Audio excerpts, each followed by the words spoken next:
As a small child, I remember the story the night before Christmas being part of our family's holiday tradition. My brothers and I would listen to one of our parents read the poem by Clement C. Moore written in 1822. The version of the book my parents read from was published in 1949.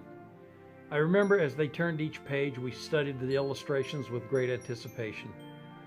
Shortly after Paula and I started having our own children, my parents sent the book to us to continue that tradition. Each Christmas Eve, our children would gather around me and gaze upon the illustrations of a now very tattered and well-loved book. Each time it would take me back to my own childhood. I shared the excitement with them. Over the years, as they grew into adults, it didn't seem to matter.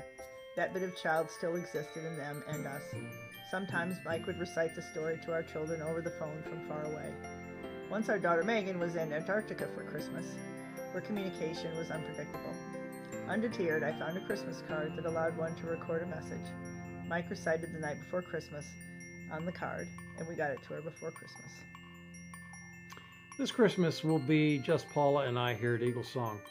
While currently our children have no children of their own, we realize our extended EagleSong family has grown up and is raising families of their own. Our EagleSong family has grown quite large over the past 26 years. Today they're raising families all around the world. We offer this token of our love to all, young and old. Merry Christmas and happy holidays to all.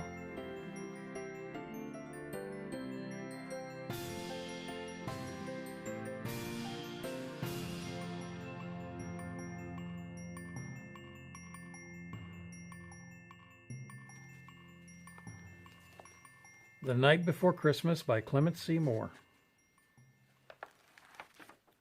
'Twas the night before Christmas when all through the house not a creature was stirring, not even a mouse. The stockings were hung by the chimney with care, in hopes that St. Nicholas soon would be there.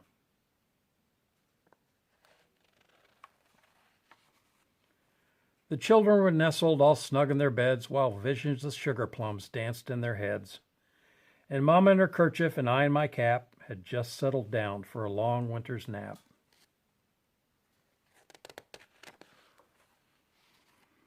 When out on the lawn there arose such a clatter, I sprang from my bed to see what was the matter. Away to the window I flew like a flash, tore open the shutter and threw up the sash. The moon on the breast of the new-fallen snow gave a luster of midday to objects below, when what to my wondering eyes should appear but a miniature sleigh and 8 tiny reindeer. With a little old driver so lively and quick, I knew in a moment it must be St. Nick. More rapid than eagles his coursers they came, and he whistled and shouted and called them by name.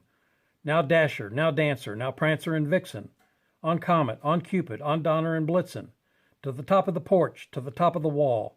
Now dash away, dash away, dash away all. As dry leaves that before the wild hurricane fly, when they meet with an obstacle, mount to the sky. So up to the housetop the coursers they flew, with a sleigh full of toys, and St. Nicholas too. And then in a twinkle I heard on the roof the prancing and pawing of each little hoof. As I drew in my head and was turning around, down the chimney St. Nicholas came with a bound. He was dressed all in fur from his head to his foot, and his clothes were all tarnished with ashes and soot. A bundle of toys he had flung on his back, and he looked like a peddler just opening his pack.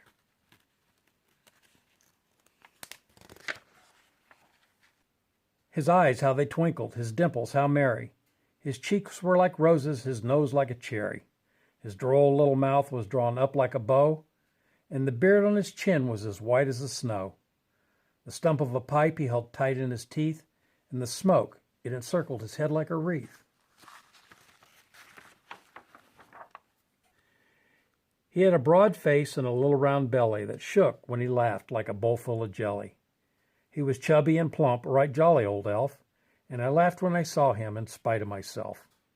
A wink of his eye and a twist of his head soon gave me to know I had nothing to dread. He spoke not a word, but went straight to his work, and filled all the stockings, then turned with a jerk, and laying a finger aside of his nose, and giving a nod, up the chimney he rose.